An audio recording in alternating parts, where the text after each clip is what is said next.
everybody, and welcome to the Ill-Fated Wives of Henry VIII podcast. I'm absolutely delighted to announce this year's guest is Dr. Owen Emmerson, and we will be talking about the famous Boleyn sisters, Mary and Anne. How are you today, Owen?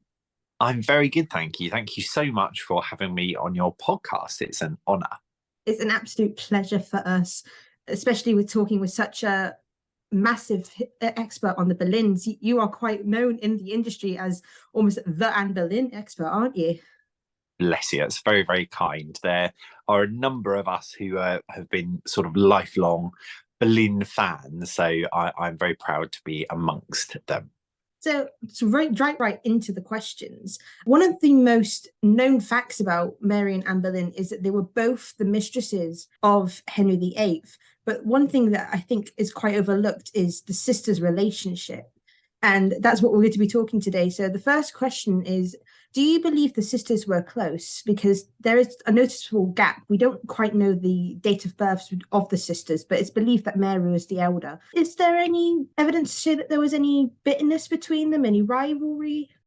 That's such a good question. And it's actually a very, very difficult one to answer because, as you pointed out, the early life of the Boleyn sisters is steeped in mystery. We don't have definitive birth dates. You're absolutely right to suggest that the general consensus is that Mary was older than Anne. And in fact, the wonderful John Guy and Julia Fox have just published a brilliant new book. And in fact, John Guy and Julia Fox have just released their brilliant new study of the relationship between Henry and Anne, Hunting the Falcon. And they've actually come up with some near contemporary evidence which backs up this idea or theory that Mary was the older of the two. As to what they thought of each other, how they got along, it's really, really difficult to say. I mean, Mary's surviving correspondence isn't to Anne and comes in the wake of her banishment from court, which I think her sister almost certainly played a role in. And we actually only have 7 letters surviving in Anne's own words that were authored by Anne. And again, none of them are relating to her sister. So it is really difficult to get to the heart of this question. I'm very much a historian of emotion, and I'm therefore always looking for some tangible kind of evidence of what people's feelings for each other were. That's really, really difficult to answer in terms of Mary and Anne. They almost certainly would have grown up together. They would have experienced a very similar kind of education, but actually their paths diverged quite significantly when Anne was sort of singled out really to attend the court of Margaret of Austria.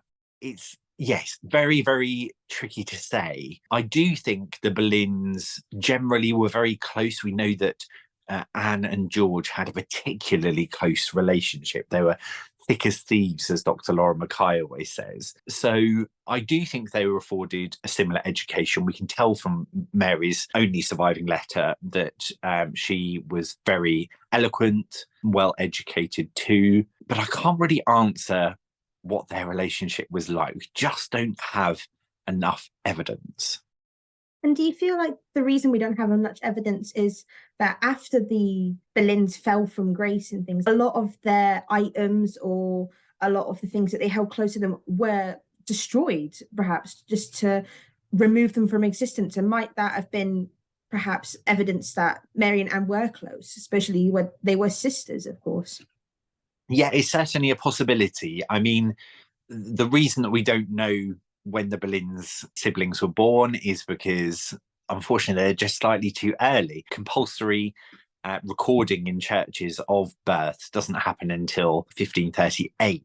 So after Anne is dead, there's kind of a series of events, I guess, because of the time and place that they grew up in, where there is this real paucity of information. Had they been boys, we might have had some kind of record of their attendance at someone else's house for education, which was common practice. But because of their gender, we just don't have that information. Now, had Anne not been executed in the way that she was, and had the Boleyns not suffered that really disastrous downfall, we might expect to have a bit more correspondence. Whether or not there was a concerted effort to destroy it, I do think a lot was lost when Thomas Boleyn died. We know that Cromwell descended on Hever, and we know too that Archbishop Cranmer, who had been the Boleyn's chaplain before becoming Archbishop of Canterbury, had already been to Hever and cleared out a lot of, I'm assuming, paperwork. That may have been because they had reformist leanings and did not want anything falling into the wrong kind of hands. But more broadly, I think there was a familial connection, a very strong one, with Thomas Cranmer, and he wanted to ensure that the Boleyn's possessions were in the right hands. Very interestingly, with Anne's possessions, Henry doesn't appear to have gotten rid of as many as people might assume. There's this widespread idea that there was a wholesale destruction of Anne Boleyn in the immediate aftermath of her downfall. It's certainly true that Henry paid overtime to the workers who were employed to remove her emblems from the palaces that she once occupied. However, her portraiture wasn't listed in any kind of destruction orders.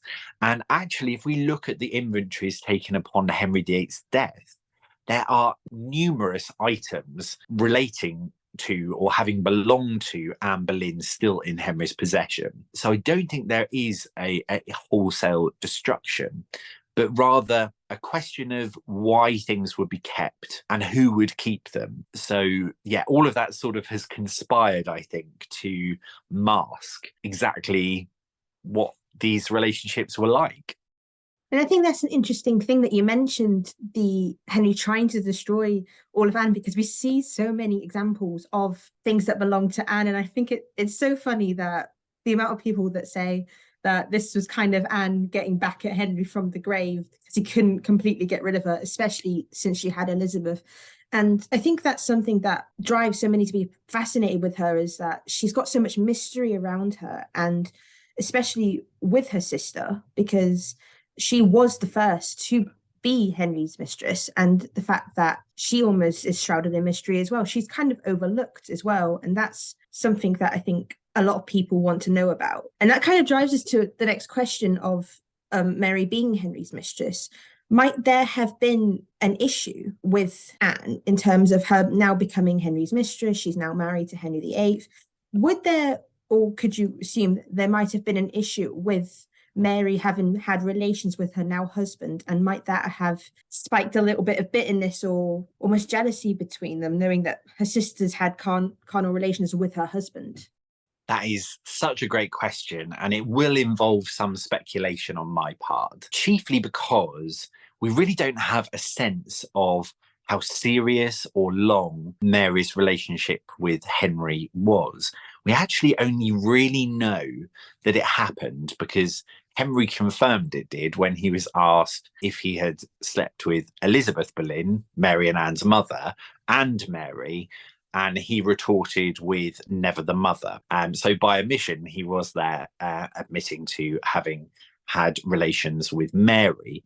We also have Henry petitioning to the Pope for a dispensation, essentially to allow him to marry a woman with whom he has already had carnal relations with a member of her family. So again, this supports this idea that Henry and Mary had a relationship. We don't know when it began.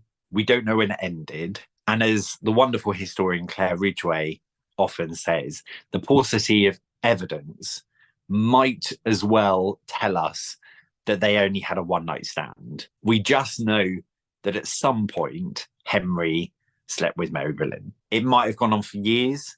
It might literally have been a one-night stand. That's how little evidence we have of the matter. So when Henry turns his attentions towards Anne, we do get a real sense from his correspondence that she is not reciprocating his advances.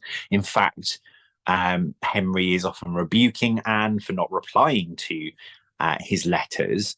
And we know that Anne, really, when she understands that Henry's not relenting, leaves court for Hever Castle and stays there for a good amount of time. Now, this might be, if we are to speculate, that she simply isn't interested in him. But it's not impossible to speculate either that she thought the possibility was quite messy because of her sister's past relations with him. It was a messy situation to be in, and it's easy to see why that complication might have strained relations between the sisters. We don't really have evidence of that, to be honest, because we really are so far away from gleaning any kind of understanding about what their relationship was like at the time. We only really get a sense of their relationship when things get incredibly messy. Mary marries without permission a second time. It's certainly not out of the realm of possibility that this messy situation, this complex situation, bore some kind of strain on their relationship. And that's also leading to my next question, is that you've mentioned Mary married a second time without permission, which in a time where the Boleyns had a lot of power, it was probably not the best thing for her to do, especially since her sister was queen and she needed permission. And that's kind of what I wanted to ask you, is to debunk this myth that Anne sent Mary away in banishment simply because she was Henry's mistress. It's not the case, is it? It's more the fact that she had to set an example of her sister, even though she was her sister, because she was queen. And that's just the way it was, wasn't it? Yeah, no, absolutely. I mean, this whole episode, I think, is the most redolent portal into not only the relationship between Mary and Anne, but also of Mary's character. Of course, Mary has been married previously. She was married to William Carey, and very sadly, he died of the sweating sickness. But Mary does something that is so Boleyn, in that she makes her own choice. She carves her own path.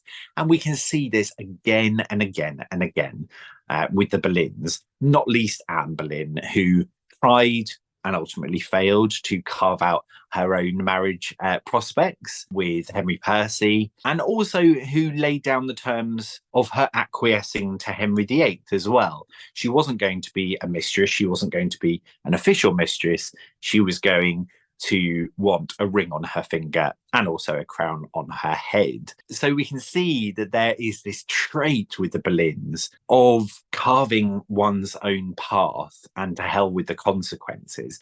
And it feels to me very much like that's what Mary was doing in this moment. She falls in love, presumably, with William Stafford. In fact, she does talk quite explicitly about love in the only letter that we have surviving, which comes in the wake of this event. He is a soldier. He doesn't have a great income, and that might suggest to us actually this was a love match, and that Mary had fallen in love with him and was going to marry him without her father's consent, but crucially without the consent of the Queen and the King. When Mary arrives at court, visibly pregnant, things turn very sour indeed, because not only is this a slap in the face for the family because they haven't been involved in this union, but it's also a snub to Henry and Anne because they have not given their consent for the marriage. So in a way, Anne doesn't have a choice. You're quite right. She does have to take a stand, and Mary is duly dismissed from court, banished essentially. This is quite a thing to do to your sister, to banish her from court. But as always, with power, control is paramount for a monarch and a consort. So I don't think she had very little else, any other recourse really, than to do what she did. But it does appear that her family cut her off too. So her father, Thomas Boleyn. And in the surviving letter that we have, which is actually authored to the architect of Anne's downfall, Thomas Cromwell, she is essentially asking him to petition the king on her behalf for money, for support, because she is in financial difficulties. Very interesting that she's not asking Cromwell to petition Anne, but rather Henry. So yes, I don't think this is a banishment because of past feelings. I think this is a banishment because of actions because of the actions that Mary has taken. But my goodness, it really tells us so much about Mary. That letter is so important. It tells us so much. And she's incredibly bold in it. She speaks of the fact that she would rather beg her bread, become the Queen of England, and not marry for love. It's incredibly bold. It's so Boleyn. It really makes me feel quite close to Mary. I think she had a huge amount of spirit and gumption. And speaking of Mary, the sisters' relationship is something that's fascinated a lot of people. And naturally, there's going to be some portrayals in the media. And I wanted to speak to you about possibly my favorite three, with one of them perhaps not being well known. And I can see the poster on the back wall of Anne of a Thousand Days, where we don't see too much of Mary, but we see a different side to Mary to what we've seen in the past. Because the other two that I will mention is the famous Tudors, which rife with historical inaccuracies, but so good. And then the other Boleyn girl, once again, historical inaccuracy. But the difference between them and Anne of a Thousand Days is we see Mary warning Anne to not become his mistress. We see it after it's occurred. We see her almost protecting her sister, almost angry that her sister would follow the same route. And is this something perhaps that might have actually occurred? Might Mary have, if we assume, as you said, it might have been a one stand, or we see how she's kind of lost a bit of her reputation because of the affair, might this have happened in real life? Yeah, I mean, it's certainly not impossible. It's really interesting that you mentioned those trio of performances. Just focusing on the filmic representations of them, or the TV ones, I suppose the Tudors has Mary very much as a good time girl. She's quite an endearing character, but she is quite sort of flighty and bubbly, whereas the film version of The Other Boleyn Girl has Mary as, you know, really falling in love with Henry and being very much a used woman, certainly by her family, but also by the king. Our sympathies are very much in Mary's court in The Other Boleyn Girl, whereas I would say with the Tudors, we're much more encouraged to side with Anne and her stance, I guess. But very interestingly, with Anne of the Thousand Days, we have quite a bitter Mary. You're right, she's not in the film a huge amount. And we do see her very much pregnant for the majority of the film with Henry's child. But yes, we do have her warning very much to lock up her heart and never surrender to Henry, because the moment she does, he will walk away. I'm not sure if that would have been the case, to be honest. If Mary and Henry's relationship was a passionate and a long one, she certainly, I don't think, suffered because of it. It very much feels like in Anne of the Thousand Days that Mary comes out of the arrangement with nothing. We don't really see William Stafford or the fact that she's married. She looks like a single parent, to be honest, in that film. Whereas Mary was married and she had children and she was financially stable until her husband died. So I think, if anything, Anne could read situations really quite brilliantly. She was an incredibly able politician. And I certainly think she would have learned from her sister's example, her sister's history. But Anne was very much carving her own destiny here, I think, and laying down her own terms. And that's such a big move for a woman in this period, is to carve her own path, because we see so many other examples of Tudor women carving their own path. But the sad reality was that not a lot of women could do that. And it took a lot of, may I say, balls to do that in this period, especially when, you know, fathers controlled everything. And that's also, it's perhaps not one question that I would ask, but that's also kind of a misconception of Thomas Boleyn, isn't it? That he, you know, controlled the sisters and everything. But in actuality, he probably supported them, didn't he? Because either way, he was going to benefit from it. His family was going to benefit from it. And in today's society, that's probably not something that we would do, you know, trying to encourage our daughters to go for a affair that would benefit them. But that's the difference in our societies today, isn't it? Power and money was everything in those days, because that's all you had. Yeah, no, absolutely. We often see Thomas Boleyn vilified for being ambitious. He's often cast as quite a Machiavellian kind of character, scheming and ruthless. I do think he was ambitious, but that did not make him any different to anyone else at court. You had to be ambitious to get ahead. So he wasn't unique at all. He was actually very typical of a man of his station. And actually, we have good evidence by Eustace Chapuis that the Duke of Norfolk had stated that Thomas Boleyn was anxious about the prospect of Anne marrying the king. He wasn't in favour of it, which is a very strange thing for someone acting as puppeteer to say. I don't think this was a grand plan. I don't think there was any evidence to suggest that Thomas Boleyn planted his daughters into the king's bed and to hell with them afterwards. I don't think any of that is true. What the Boleyns were very, very good at is adapting to the circumstances that lay ahead of them and trying to make the best outcome for themselves, for their family, as humanly possible. That often meant gambling. Not every hand they played was a winner, and ultimately they lost. But they weren't unusual for playing the game, and they would have been unusual for not. Let's put it like that. And I think that's a thing when we come back to his portrayal in the Tudors, especially with all of the Boleyns, they're almost kind of made to look like they are trying to control everything. Like this is a whole game plan. We see from the very first time we see the Boleyns that, Thomas is like, you need to, get with the king, you need to do this and that. And you can kind of see that he almost in the show kind of drives the wedge between the sisters when in reality, he probably did care for every one of his children, especially since he lost some very early into his marriage, didn't he? He lost quite a few, which again is probably the norm for Tudor times. But there's often this misconception that he wanted to drive the wedge, especially with the Tudors coming out and being such a popular show. There's no evidence of that, is there? That he, messed with the sisters? No, none whatsoever. And I think when we do try to characterize Thomas Boleyn as this ruthless father with no evidence, we ignore the huge influence and drive of Henry in this matter. He wasn't particularly easy to influence. So his own agency needs to be recognized here, as does the agency of Mary and Anne. Actually, by trying to characterize them as victims of their father, we actually erase a lot of their history and we take away what drove them, their own agency. I'm not a fan of that kind of characterization, to be honest.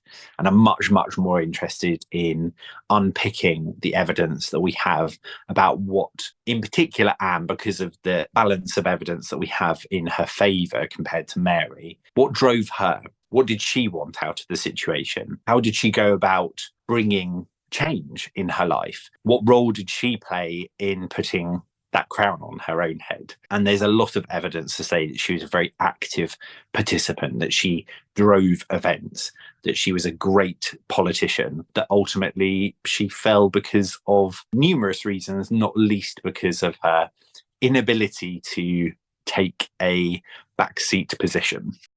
Thank you. And I think I'm just going to ask one more question. I think this is kind of the one question that a lot of historians probably get asked the most in terms of Mary and Anne, is to do with Mary's children and whether they were the children of Henry VIII. And I think my question is more of a two-part, is do you believe that to be true?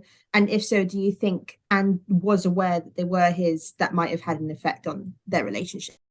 So this is a really, again, a difficult question to answer.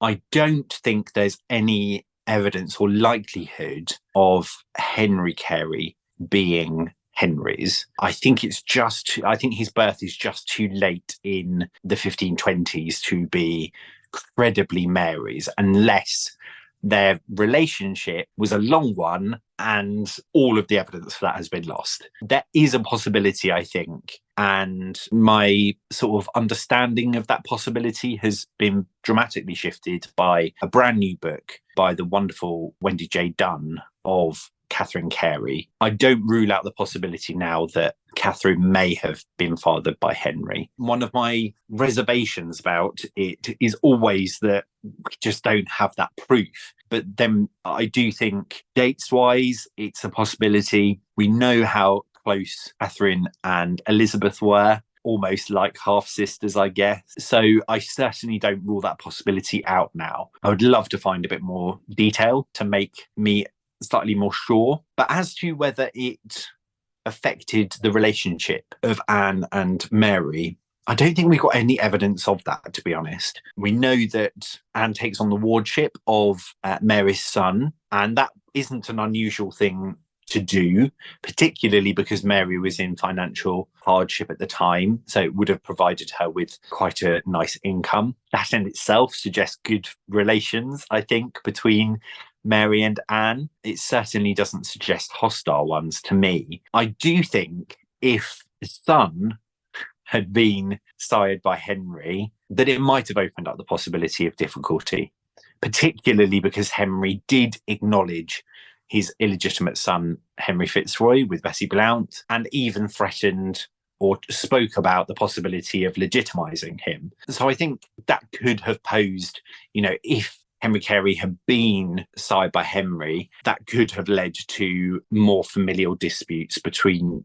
Mary and Anne, or certainly anxiety. And that's probably another reason that I question whether he was, because we just don't have any evidence of the fact, essentially. But it's a truly fascinating question.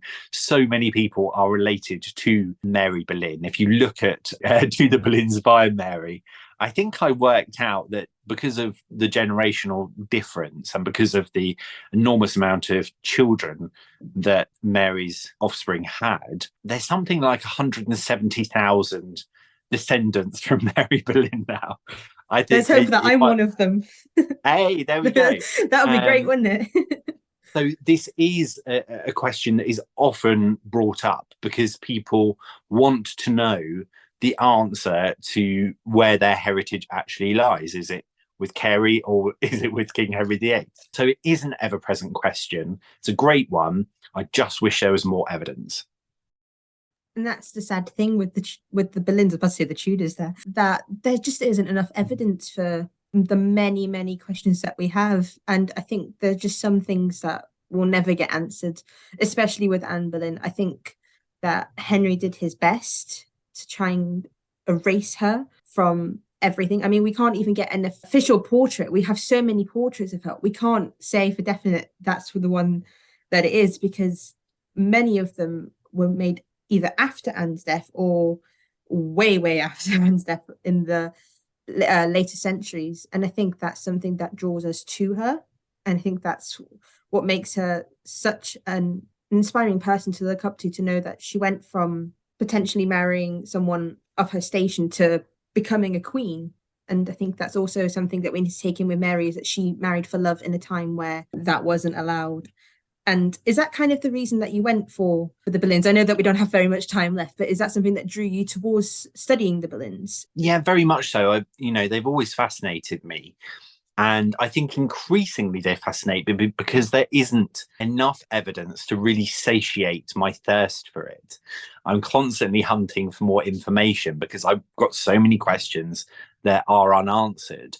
And there's just not enough of Anne Boleyn to get a full picture. And that just drives us all mad. So, yeah, this is a fundamental reason that they occupy a good deal of my time.